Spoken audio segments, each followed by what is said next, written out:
Good morning. Good morning. My name is Nathan Haynes. I use the pronouns he and him. I'm a member of the Board of Trustees. It's my pleasure to welcome you to the Unitarian Universalist Church of Brunswick.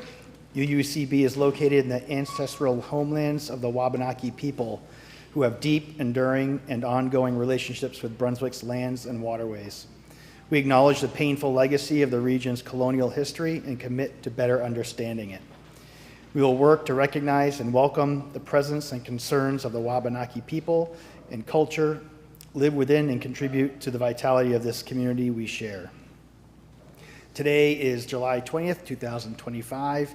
Leading the service today is Elizabeth Forrest and Pollyann Melton, and today's sermon is Roots and Wings, the Spiritual Practice of Gardening.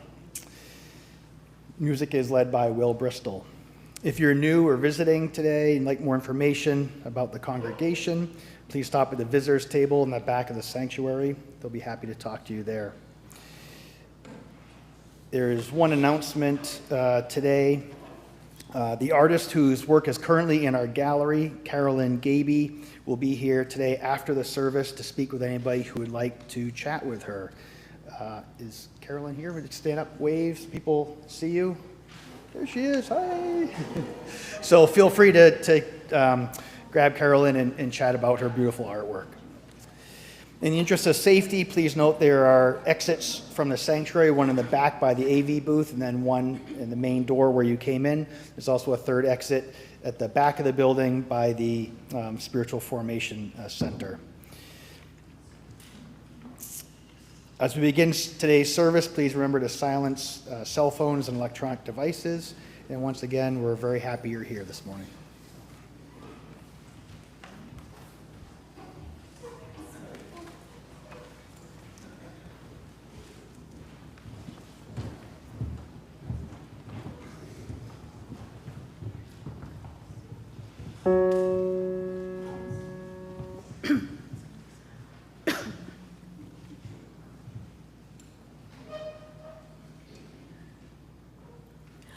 I can give you roots, I can give you wings, but only you can know when to fly.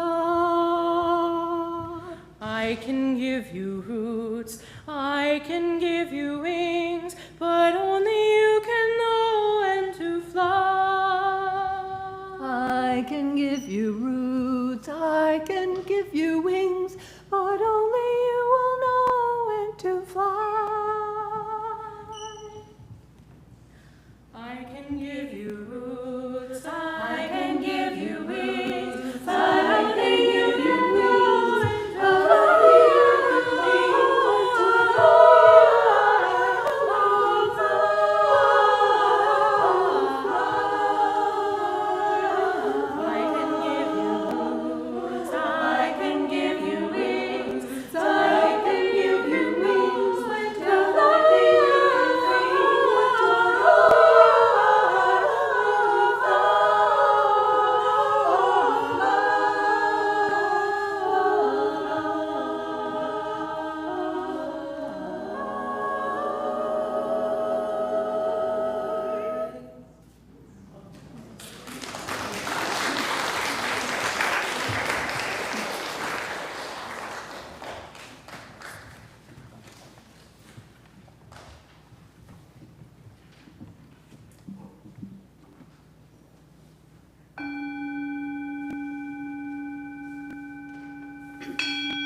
Good morning. If people who would like to may rise and help me to bring in the spirits. I'm going to cast a circle in the pagan manner, and we'll start in the east and turn slowly around, and then our circle will be here, and we'll close it at the end. I call to the spirits of the east, the spirits of beginnings, the spirits of spring, the spirits of seeds just opening. I ask you to be present with us and to bless us. And now you can turn to the south behind us. I call to the spirits of the south. I call to the spirits of summer, of energy, of laughter, of anger, the spirits of the plants in mid-flower. And now please turn to the west. I call to the spirits of the west, spirits of water, spirits of autumn, spirits of the seeds in the fullness on the plants, ready to be dispersed. Thank you for being here today. And then please turn to the north.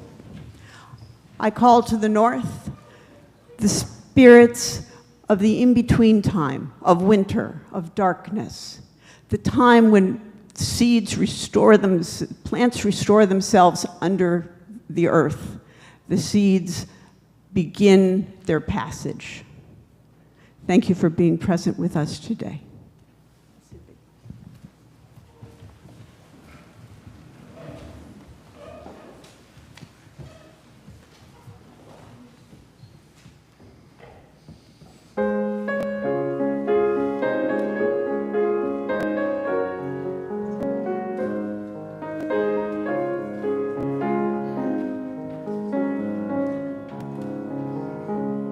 You have given me the melody as it poured forth from my heart. You have blessed me with the meter. It beat through my veins as I walk with you and listen. Your words come to me. Oh, blessed are we this day.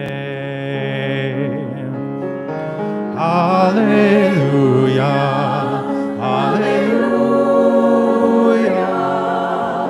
hallelujah, hallelujah, hallelujah.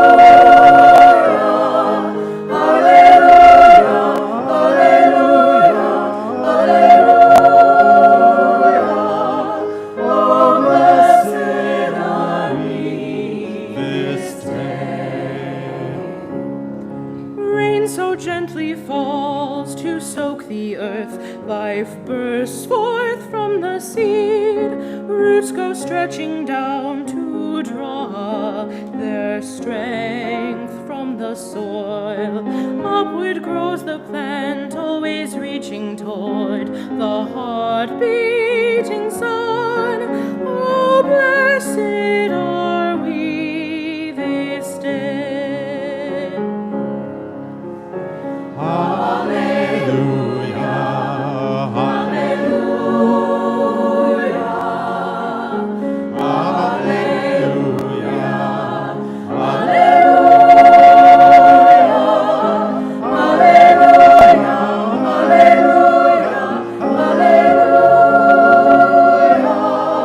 Oh, blessed are we this day. You grace us with your wisdom. Love bursts forth from our hearts. We plant our feet upon the earth to draw our strengths. Open wide our arms, reaching toward the sky. We're flooded with light. Oh, blessed are we this day. Hallelujah, hallelujah, hallelujah,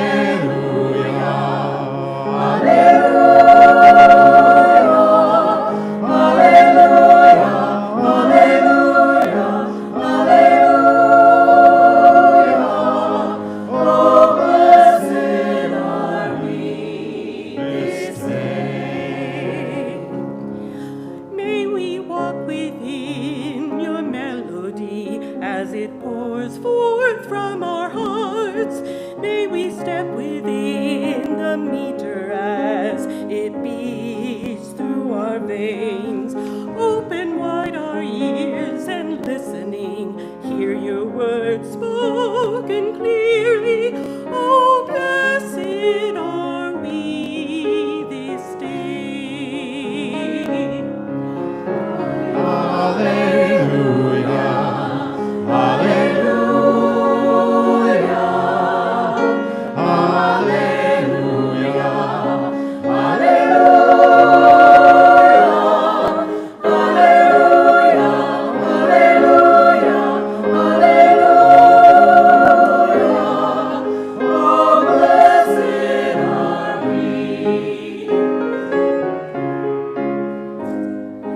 Oh, blessed are we this day.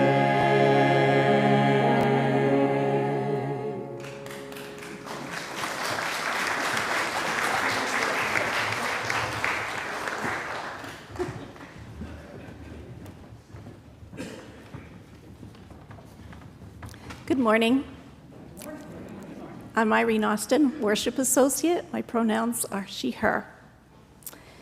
I'd like to thank Elizabeth and Pollyann for leading our service today.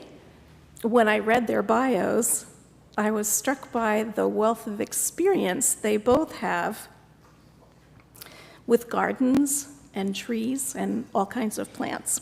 They truly embrace the interdependent web of life. I hope you'll enjoy their sharing today.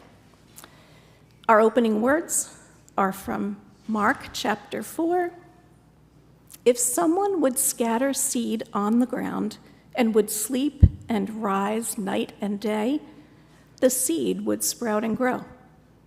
The earth produces of itself, first the blade, then the ear, then the full corn in the ear.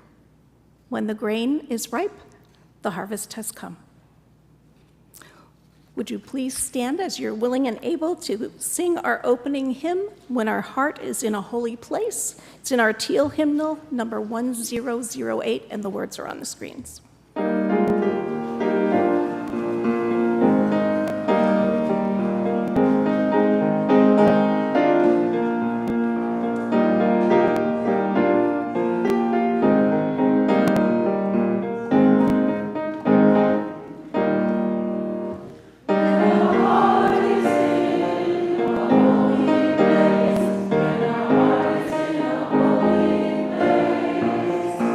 We are blessed with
Good morning.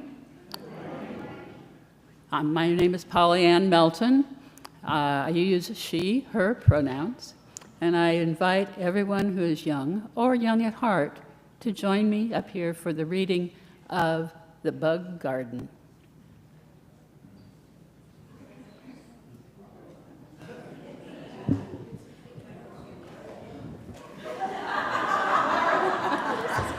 Welcome, young at heart. Thank you for... Welcome, young at heart. Thank you for joining me here. Oh, and a truly young person. Yay, thank you, thank you. Okay, Stories from Bug Garden is written by Lisa Moser and illustrated by Glenn Millward, who is the daughter of my husband's best friend.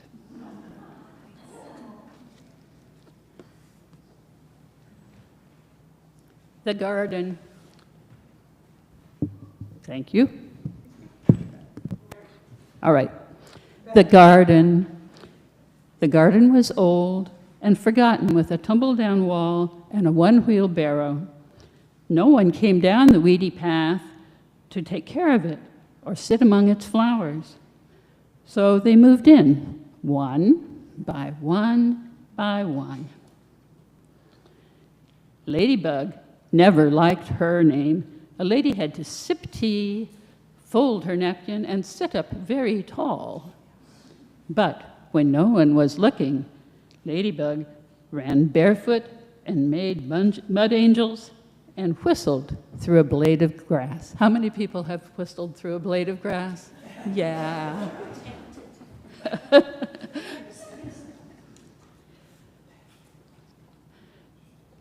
What are you doing? Asked Butterfly. I'm running, said Horsefly. See the wind whipple my rein. See my mighty hooves flash. See my tail streaming behind. No, said Butterfly. I don't see any of those things.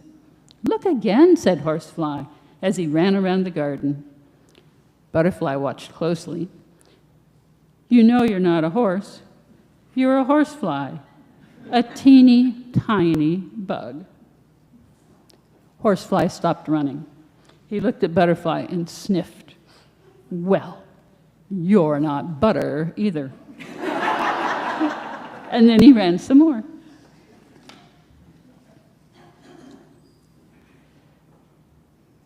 I think I'm out of order here. Are we at just B? Yeah. Okay. B sat on a lilac branch and watched the clouds. Shouldn't you fly around? Asked a dragonfly. Shouldn't you sip nectar? Asked lightning bug. Shouldn't you make honey? Said horsefly. I don't want to do any of those things, said bee. What do you want to do then? Bee settled back to watch the clouds. Just be, said the bee. I think there are lessons in this for all of us, not children. Oh. I've lost Wiggly Girl. Hang on, I'll find her. All right. Earthworm. Bee loved the flowers best from way up high. He buzzed among the bright petals. Snail loved the flowers best from the ground. She glided through the green jungle of stems. But Earthworm loved the flowers best way down below. She wiggled and giggled under the rainbow of roots.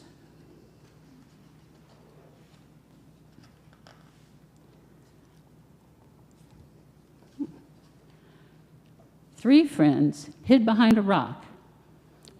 Finally, the picnic people went home. What a mess, said Ladybug. Look at this trash, said Butterfly. I'll take care of it, said Snail. She pushed the cup, the spoon, and the napkin to the creek bank.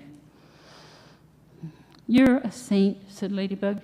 A real gem, said Butterfly. Snail tinkered around a bit, then she pushed her new boat into the creek. Nope, I'm just a sail snail, and you two would make a great crew. The friends hopped in the boat and set sail together.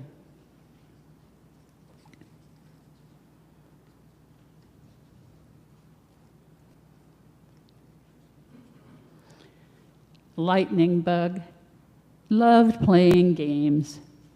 Tag, kickball, duck, duck, goose. He never, ever won at hide and seek. But he was the all-time champion of follow the leader.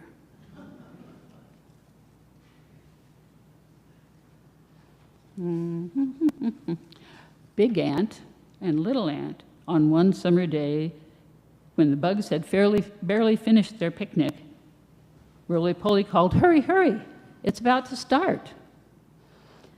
Big Ant and Little Ant followed everyone and picked a spot. "Look up," said Big Ant, "the big show will be up there." "What will I see?" asked Little Ant. "You'll see all sorts of colors, red, pink, blue, yellow, orange," said Big Ant. "They'll come in every shape and size, too." Little Ant snuggled closer to Big Ant. Is our next page? Oh, nope, we're missing the colorful one. I'm going to show it to you from here.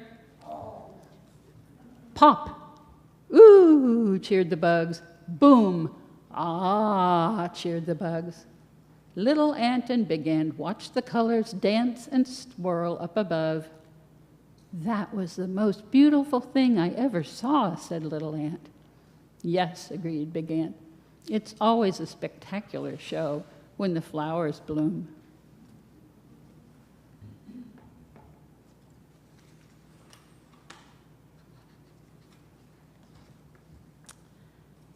And at last, the garden again. The garden was old, with a tumble-down wall and one wheeled barrow.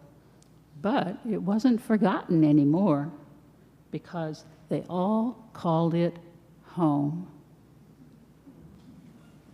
Thank you for joining me.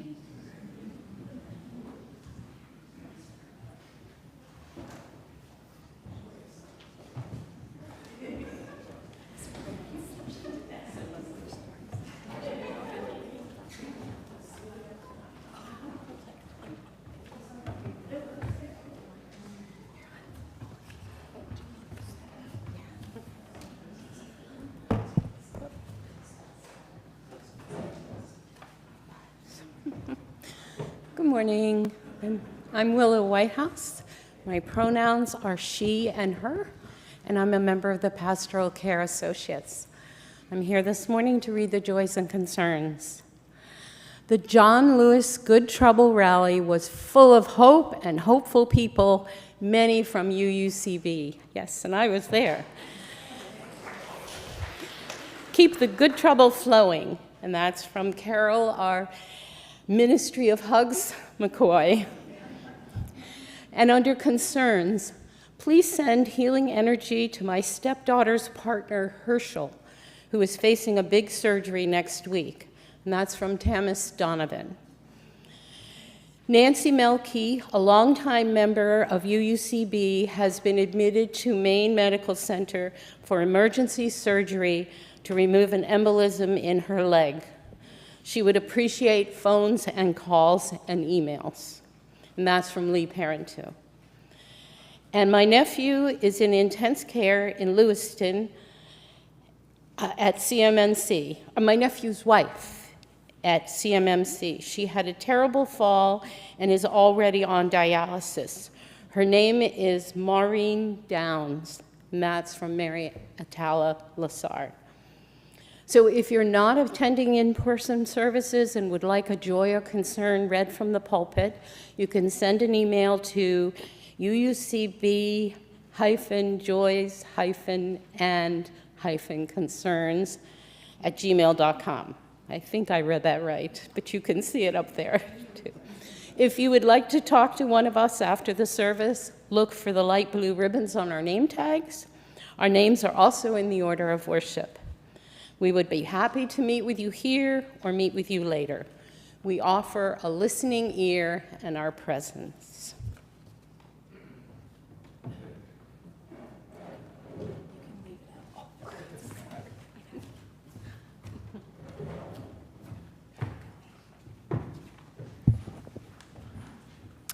I'm Ann Spencer. I use she, her pronouns, and I'm going to read A Prayer in Spring by Robert Frost. Oh, give us pleasure in the flowers today, and give us not to think so far away as the uncertain harvest. Keep us here, all simple in the springing of the year. Oh, give us pleasure in the orchard white, like nothing else by day, like ghosts by night. And make us happy in the happy bees, the swarm dilating round the perfect trees. And make us happy in the darting bird, that suddenly above the bees is heard, the meteor that thrusts in with needle bill, and off a blossom in mid-air stands still. For this is love, and nothing else is love. That which it is reserved for God above, to sanctify what far ends God will, but which, if only needs, that we fulfill.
Good morning again. My name is Elizabeth Forrest. I use she, her pronouns.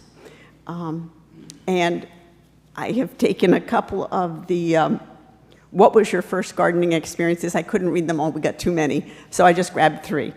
What was your first gardening experience? Growing radishes in my mother's garden, planting pansy starts in my mother's flower border, and watching and later helping my parents with their vegetable and flower gardens, and fond memories of them and their gardens.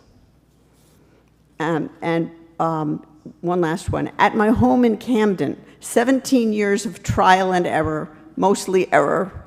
Now in Brunswick, I'm flipping that script. I like that one. So that's those. And as you can see, there are all kinds of beginnings to gardening. And I'd like to tell you a little bit about my gardening experiences and how they root me in my spirituality. My first garden was actually a meadow. It was down a dirt road and through a small woods from our family's summer camp in New Hampshire. Our Grammy often visited with us, and starting when we were maybe 3 or 4, she would frequently take us to she would frequently take us and whatever grandkids and cousins were around for a walk in the field while our parents were busy with chores and other equally boring stuff. She was not boring. She would listen to us, sing with us, laugh with us, teach us songs and funny rhymes. She would also tell us, along with family stories and bits of wisdom, about the flowers we found and gathered it for bouquets from that hayfield. She taught us to pay attention to the details. The single black dot sported by a real Queen Anne's lace flower as opposed to the chicory. Not quite as good. No black spot. The summery scent of sweet fern when you squeezed it between your fingers. And best of all, how to make touch-me-not seed pods explode. It's heady stuff for young kids. Because of those early walks, flowers have always held very joyful and loving connections for me. Well, while my sibs and cousins grew out of picking bouquets, I did not. I remembered a lot of what I'd learned about those plants, and I asked more questions about them and continued to observe nature, leaves and frogs and anything I could see. And I kept picking wildflowers whenever I could and wherever I could as I grew up, and I still do. I realized around age 11 that my idea of the sacred had far more to do with nature and connections between living things than with some guy on a throne.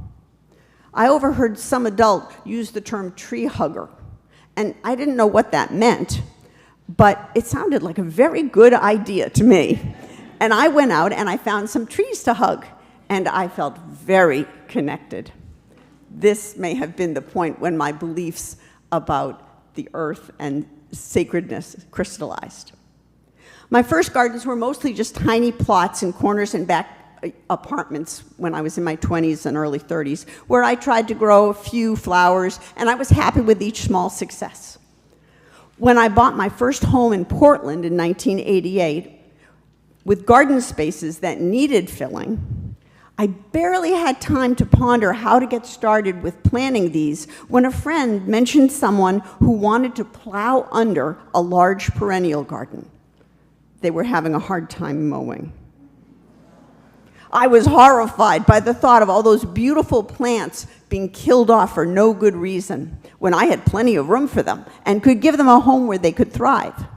So I organized a garden party with several friends, and first we came to my house and drank tea and crumpets, and then we jumped in our cars and went to the place and transplanted over 100 plants into my gardens that afternoon. I had pre-dug all of them. I'd made sure that everything was dug up so it wasn't too hard.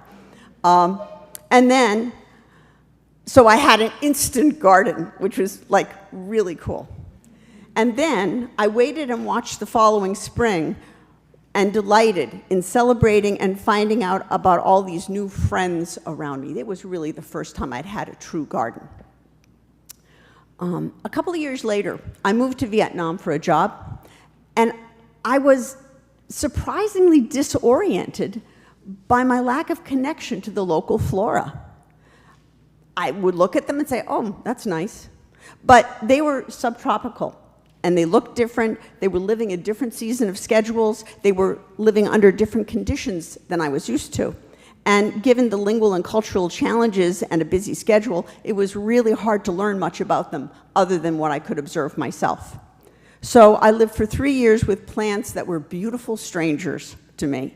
And I realized just how much I loved New England plants. I knew them so well. I knew all the history. I knew the common names and some of the Latin names and the histories. When I returned home, I became more committed to working with and learning about them. Now, fast forward 10 years. Since age 12, I had always worked with small children. It had been in the center of my life. And I had a daughter, but she was growing up. She was, I don't know, 10, 11, 12. She was getting older. And I realized that I was missing nurturing things. I couldn't nurture my daughter when she was 13 in the same way. Those of you who have had 13-year-olds and 14-year-olds get this. So once again, gardening proved to be the path for that. Over the next decade, I worked at nurseries, garden stores, and with other people's, and took courses to become a master gardener volunteer. And I started working with other people's gardens as well as my own. Throughout even the worst paid and hardest situations, and there were some, working with the plants brought me an ineffable joy that made the harder parts okay. Tending a garden is a sacred act for me. I feel as if I'm connecting to spirit every time I enter a plant space. And while I am there, I find myself open in a way that is different than any other experience I've ever had. I talk to my plants. I pray over my plants. I know they can't understand me, but I do believe that my intent is understood. Once again, let's see. So my intent is to help these folks in whatever way I can to be as healthy and beautiful as possible. This leads to larger questions as I make decisions. Which of those 3 baby plants is strongest, and which 2 must be pulled to keep the other one, help the other one grow strong? Isn't there some way I can save those 2? It just doesn't feel right. Do I kill beetles and slugs? Or can I find a better way by strategically planting decoy plants that will distract them so they don't eat my raspberries? And what about those invasive plants that try, through their strength and clever adaptations, think bittersweet, they try to take over everything. I don't like them, but I have to admire them. They're very smart. Plants, like children and life in general, also teach me that while we can use our knowledge and experience to choose what we want to see grow and where and how we will plant things, we cannot know how things will move beyond our intent.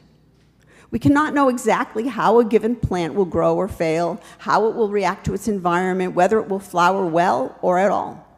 So even my most carefully tended garden beds, while predictable to some degree, constantly surprise me with little gifts. A flower that volunteers unexpectedly on a wide patch of flat lawn. Whoop, there's my cosmos. Or a bean that comes within 1 leaf of dying, but ends up bearing dozens of lovely beans. Or a trickster plant. These are kind of my favorite. That it refuses to be completely rooted out, and it shows up year after year over there, or maybe over there, or possibly over there, waiting to be laughed with and blessed for being there. So such are the blessings and my connection to spirit at the root of gardening. My garden is not and never will be a model garden with neat edges and labels. I wouldn't want that. I prefer the untidiness of surprises, the unfettered mixes of colors, the sense of constant evolution that welcomes but does not always abide by my choices and actions. In short, the root of my joy, where I find greatest beauty and wonder, my greatest sense of spirituality in this world, is the tending, the anticipation, the careful observation of plants and their relations, meaning spiders and bugs and things, and my amazement at the things I discover in any garden that I work or play in. This joy lets me, at my best moments, be completely present with them, amazed by their individual and collective beauty and plant intelligence, and astonished over and over again all season long at the things I find. At the bottom of it, this is what they teach me: being present. Gardens allow me to do that and to share my joy with others, both human and non-human.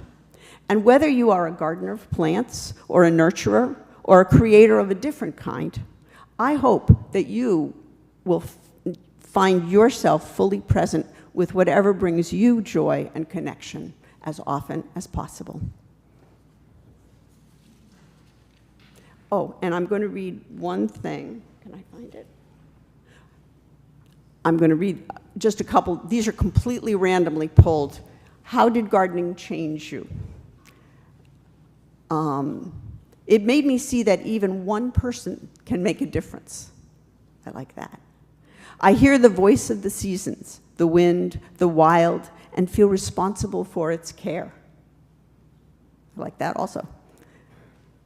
Unknown author. When the world wearies and society ceases to satisfy, there is always the garden. And the last one, a sense of peace and being in touch with the essence of life. All very good answers, and I'm so sorry I can't read all the others because I know there were some other good ones too. So thank you. Now comes Polly Ann to talk. I was talking about the roots. She's going to talk about the wings.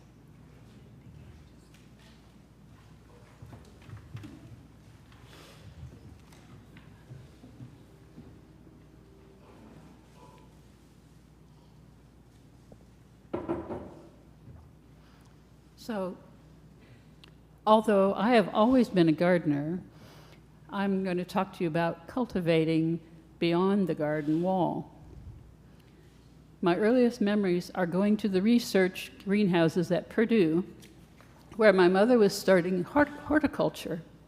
How vividly I remember the colors and scents of those greenhouses and the exotic varieties of plants with their spectacular blooms and unusual leaves. When I was older, my mother taught me how to prepare seeds for germination, propagate plants by cuttings, and the scientific names and meanings of the plants she grew. She also took us on walks in the fields and through the woods, collecting roots, seeds, and fruits while she explained their medicinal and culinary uses. While in high school, she had made an herbarium of wild plants from her farm, some of which are rare or extinct today. It's a collection that I treasure. My mother rarely went to church, although she was very spiritual, saying that she felt closest to God in her garden. Sometimes I feel the same way about my gardens. Do you? My father also encouraged my interest in growing things. By day, he was a civil engineer, but he farmed part-time. In the evenings and on weekends, he would be overseeding our pastures or mowing hay. He helped me participate in 4-H forestry, wildlife, soil, and water conservation projects, which were unusual projects for a girl. Our most ambitious project was the planting of 6,000 tree seedlings to reforest the areas of our farm that were too steep for crops. Both my parents came by their interest in cultivating plants naturally, as their parents were lifelong farmers.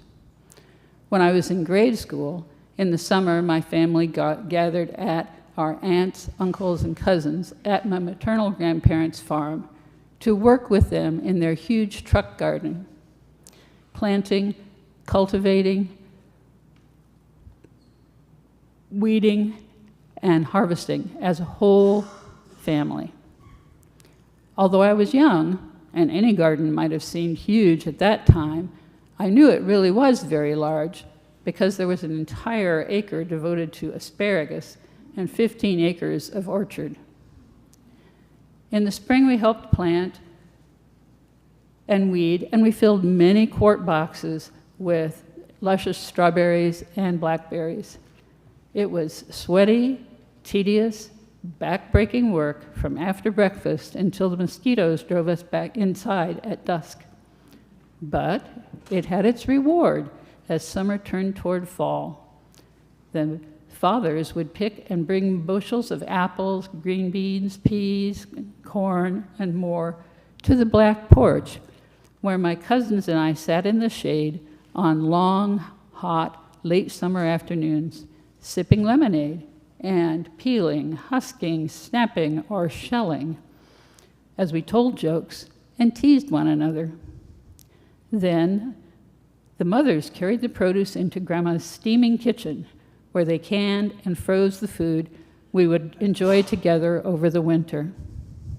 In that way, gardening cultivated strong family ties. It instilled in me a respect for those who labor to produce our food, and it gave me a deep love of gardening. So, when I grew up, it made sense for me to follow in my parents' footsteps. As the child of a horticulturalist mother and a civil engineer father, I enrolled in Purdue University to become a citified gardener, a landscape architect.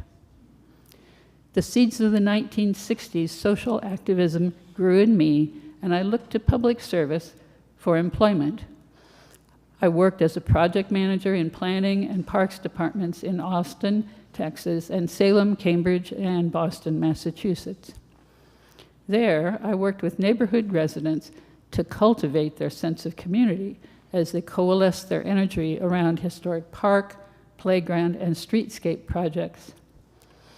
I initiated a community forestry program through a citizens' tree inventory in order to cultivate a sense of pride and ownership in their neighborhood street trees.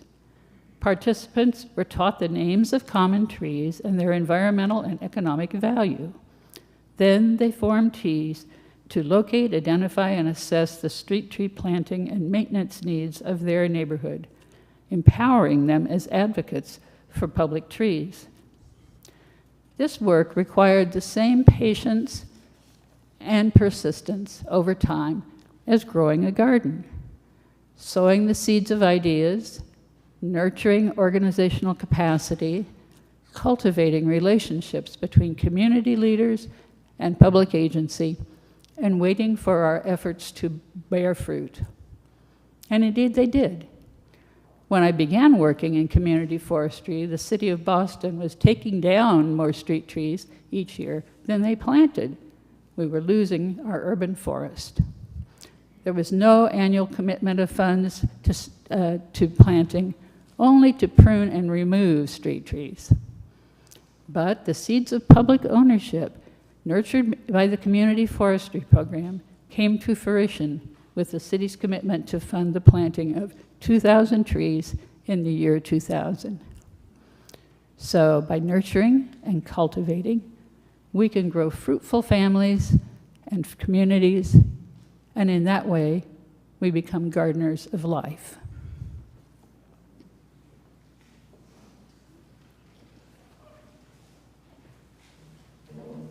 I'd like to thank Elizabeth and Pollyann again.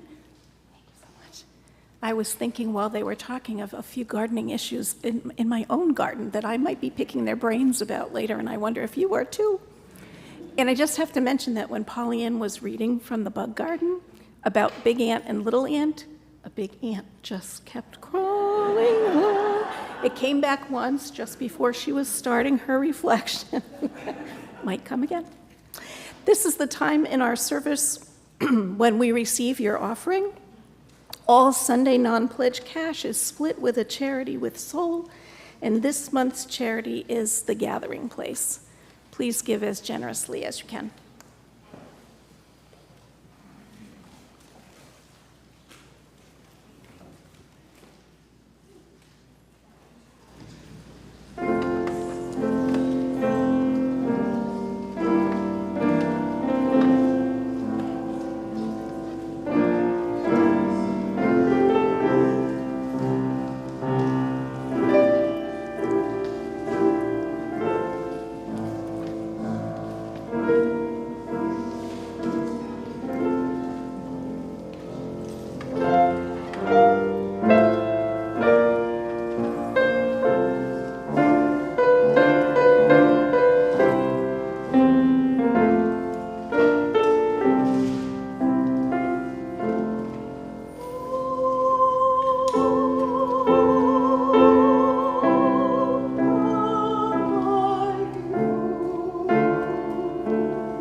Thank you, Ella. That was lovely.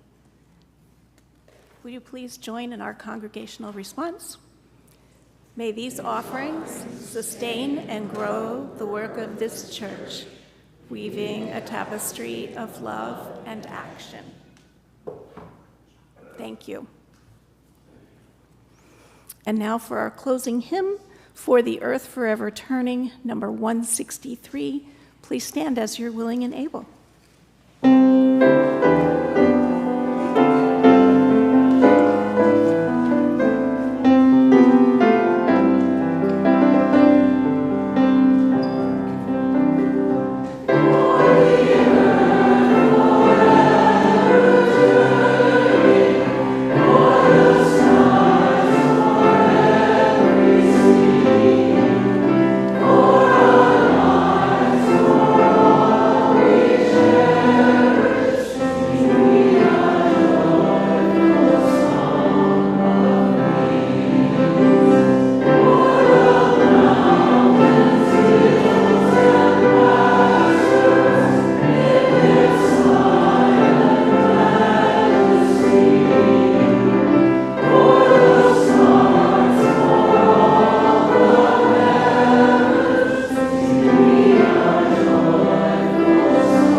That always makes me cry. I'm going to do a responsive reading, number 568. Connections are made slowly, by Marge Piercy. Connections are made slowly. Sometimes they grow underground.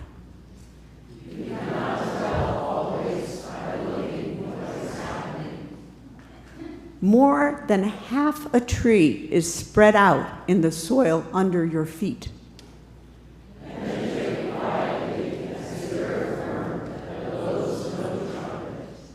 Fight persistently as the creeper that brings down the tree.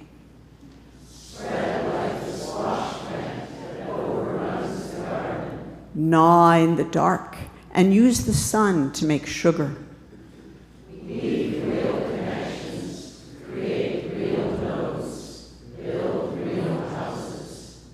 Live a life you can endure. Make love that is loving.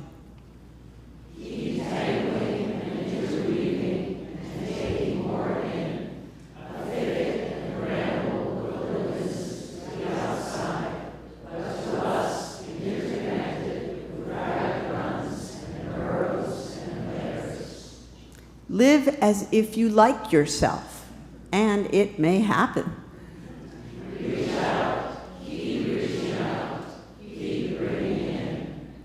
This is how we are going to live for a long time, not always. For every gardener knows that after the digging, after the planting, after the long season of tending and growth, the harvest comes.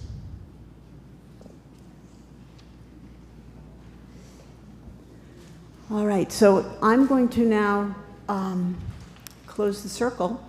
So we're going to do the same thing we did at the beginning of the service in reverse. So if you would stand and face, let's face west. Is this on?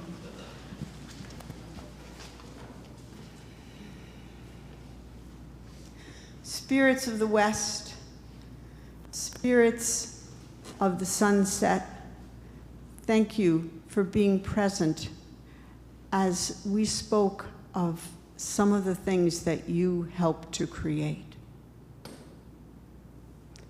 Please turn to the south. Spirits of the south, spirits of the midday heat, spirits of the life force that goes into our plants. Thank you so much for being here. We release you with blessings. And now turn to the east. Spirits of the east, thank you for your presence here with us today. Thank you for your birds. Thank you for your interconnection, your communications. Thank you for those seeds that we started so hopefully in the spring. We ask your blessing and thank you for being here. And now please turn to the north. Spirits of the north, deep spirits of time, waiting for life to begin, helping life to end. Thank you for your presence here with us today. And thank you for being with us always. Blessed be.